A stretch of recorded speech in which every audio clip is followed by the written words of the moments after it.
নমস্কার। আজকে বিশেষ সংবাদ, আমি গৌর ঘোষ। রাজীব বিশ্বাসের সৌজন্যে পথসভা করল বিরোহীর তৃণমূল সৈনিকরা। আসুন দেখে নিন তার এক ঝলক। দীপক মুস্তাফি ও গৌর ঘোষের রিপোর্ট। কি লড়াই আমাদের নেতা অভিষেক বন্দ্যোপাধ্যায় করেছেন, সকলের সঙ্গে নিয়ে দিল্লি পর্যন্ত তিনি গেছেন, এবং যখন তারপরেও সেই টাকা কেন্দ্রীয় সরকার আমাদের সেই খেটে খাওয়া মানুষদের কাছে সেই টাকাটা পৌঁছায়নি, তখন রাজ্যের ভান্ডার থেকে সেই 100 দিনের টাকা মমতা বন্দ্যোপাধ্যায় আপনাদের কাছে পৌঁছে দিয়েছে। আপনাদেরকে ভাবতে হবে যে কাকে আপনারা ক্ষমতায় রাখবেন। আমরা দেখেছি প্রত্যেকটা গ্রামে যে সকল মানুষের মাথায় ছাদ নেই, যাদের ওই ঘরটা খুবই দরকারি, প্রত্যেক রাজ্যে এই আবাস যোজনা। কথা বলবো, আজকে আপনারা জানেন বিগত দিনে মুখ্যমন্ত্রী মমতা বন্দ্যোপাধ্যায় যেভাবে উন্নয়ন করছে, উন্নয়ন ঝাঁপিয়ে দিচ্ছে মানুষের দুয়ারে দুয়ারে, আজকে আপনারা জানেন। সেই জন্যই আজকে এই বিধানসভাটা আমাদের বাঁচার লড়াই। কেন জানেন?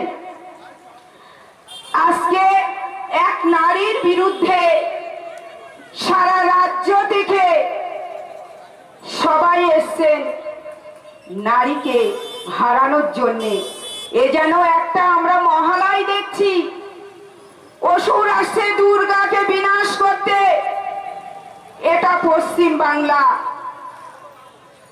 আপনারা জানেন আজকে যেখানে আমাদের মুখ্যমন্ত্রী মমতা বন্দ্যোপাধ্যায় এই পশ্চিম বাংলায় আছেন, আজকে অসীম সরকার বিজেপি একের পর এক মিথ্যা কথা তাদের সারা রাজ্য জুড়ে, মোদী, যোগী, অমিত শাহ, নাড্ডা, গাড্ডা সবাই আসছে পশ্চিম বাংলাকে হারাতে। হরিণঘাটা বিধানসভা কেন্দ্রের নির্বাচন, আমাদের তৃণমূল কংগ্রেসের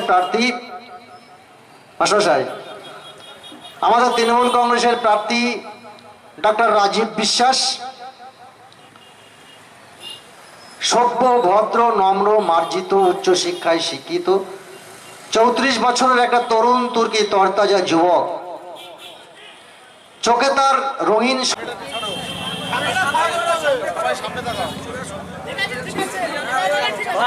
ডক্টর রাজীব বিশ্বাস জিন্দাবাদ, ডক্টর রাজীব বিশ্বাস জিন্দাবাদ, ডক্টর রাজীব বিশ্বাস জিন্দাবাদ, বন্দে মাতরম। হাইওয়ে হয়েছে, কলকাতার সঙ্গে কানেকশন খুব ভালো। আগামী দিনে বিরোহীর দুপাশে আমি ভারী শিল্প কারখানা খুলতে চাই, এবং সেই শিল্প কারখানায় যে কর্মসংস্থান হবে তাতে হরিণঘাটার মানুষেরা যাতে 30% অগ্রাধিকার পায় সেটা আমাদের সুনিশ্চিত করতে হবে। মালিক পক্ষের সঙ্গে কথা বলে সুনিশ্চিত করতে হবে যে বিরোহী তথা হরিণঘাটার মানুষেরা যাতে অন্তত 30% সেখানে একটা সুবিধা পায়, কাজের ক্ষেত্রে অগ্রাধিকার পায়। আমি নিজে পেশায় একজন চিকিৎসক। আগামী দিনে দুয়ারে চিকিৎসা পরিষেবা থেকে শুরু করে সেবাশ্রয় ক্যাম্প বিরোহীর মানুষেরা পাবে। অস্তিত্ব বাঁচানোর জন্য লড়ুন, নিজের পরিবারকে সুরক্ষিত করতে লড়ুন। আমরা তৃণমূল কংগ্রেস পরিবার আপনাদের পাশে আছি, দল মত নির্বিশেষে পাশে আছি। আমি অন্তত যতদিন বেঁচে থাকবো আমি কথা দিয়ে যাচ্ছি যে আপনাদের যাদের ভোট ডিলিট হয়েছে তাদের ভোট ফিরিয়ে আনার জন্য সর্বোচ্চ আইনি সহায়তায় পর্যন্ত আমরা যাব। সেখানে কোথাও দলমত দেখবো না, কোনো কিছু দেখবো না, শুধু দেখবো আমরা বিরোহীর মানুষ, আমরা হরিণঘাটার মানুষ, আমরা একটা পরিবার।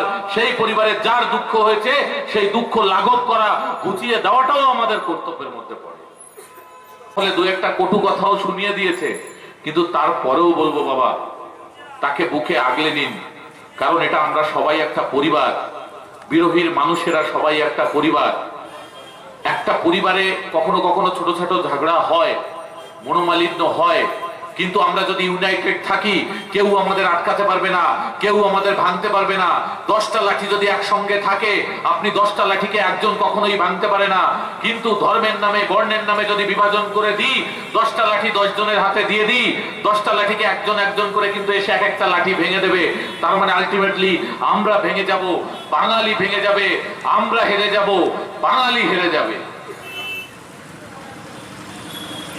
আমি রাজীব বিশ্বাস কথা দিয়ে যাচ্ছি, যাদের ভোট ডিলিট হয়েছে দল মত নির্বিশেষে, সিপিএম, বিজেপি, তৃণমূল কোন দল দেখছি না, আগামী 4 জুনের মধ্যে আইনি সহায়তা দিয়ে আপনাদের ভোট আমরা ফিরিয়ে নিয়ে আসব।